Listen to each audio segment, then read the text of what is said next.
After the recent North Bay fire siege in fall 2017, that got a lot of people's attention that weren't paying attention before. And if you live in the wildland urban interfaces areas of California and you're still not paying attention, I don't know what to tell you. But the reality is we've seen larger, more destructive fires over the last 5 to 6 years at a much more regular interval than we've seen in the past.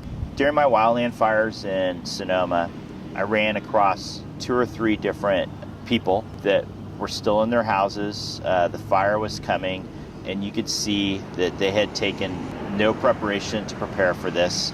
It was an eventuality that they had dismissed up until this moment, and they were overwhelmed and had no idea what to do. And I know, looking in those people's eyes, that at that moment, they wish they paid attention. They had not done any of their vegetation management around their structure. They had no grab-and-go bag.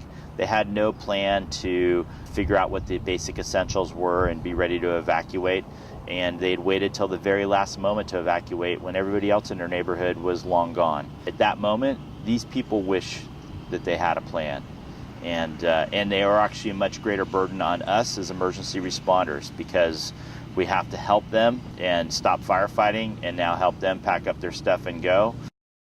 I would start with paying attention to the weather and what's going on. Wildland fire can strike at any time, but typically it's when we have these northeast winds, which will almost always be red flag warnings, or you come out in the morning and it's warm and dry. That's kind of a little bit of a watch out to you. There's 2 different levels of evacuations that we have. We have an evacuation warning that it's possible a fire may come in 2 to 3 hours, and to get people prepared. And there's an evacuation order, and that means it's time to leave right now. If you get an evacuation warning, or sometimes you have an incident that's escalating so rapidly and you can look over and see there's smoke and fire, it's time to get ready to leave. And we encourage people that have difficulty ambulating, or if you're up in the hills in a difficult access spot, go early, move quickly. As far as seniors, our eyesight's diminished, our hearing's poor, and so we may not hear an emergency warning on our phone. So again, just trying to do the best you can to maintain good situational awareness is important.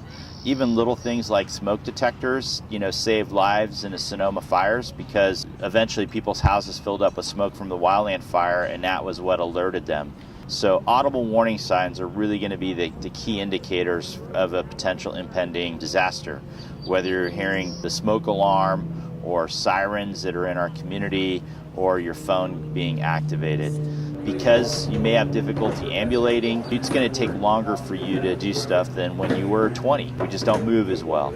And so anticipate all those types of things as you prepare. If you're in a remote hill area, even after an earthquake, maybe the best thing to do is to prepare to go someplace else. Certainly for a wildland fire, you want to consider your evacuation options early. I think even a bigger thing is to pay attention to what's going on around you. We message out red flag warning days, and that should be a red flag for you. And depending on your state of health, that if we're in a red flag warning, it's probably not realistic that you're going to be able to ambulate and get out within a short period of time. That might be a good day to go someplace else for that night. If you have the unfortunate experience to wake up and find yourself in the midst of a major earthquake or fire, particularly where you need to evacuate, you really want to keep your composure.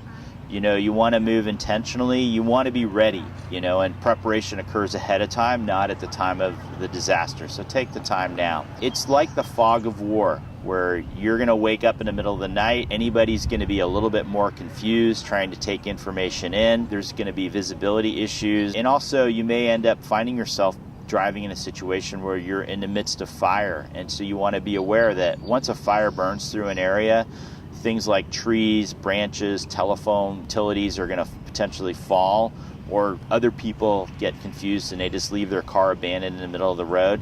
So you want to move early and work your way out. Please don't drive fast, because that just potentially adds to a more hazardous situation.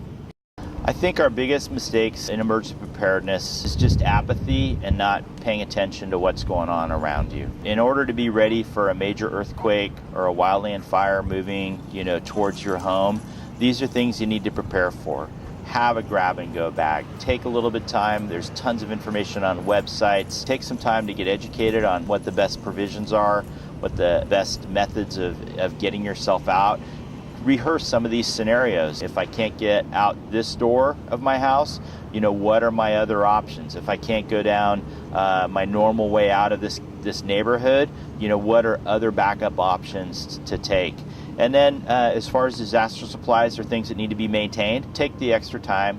It's not long to change your water out, update your food, and if there's something that needs to be added, spend a little time doing that.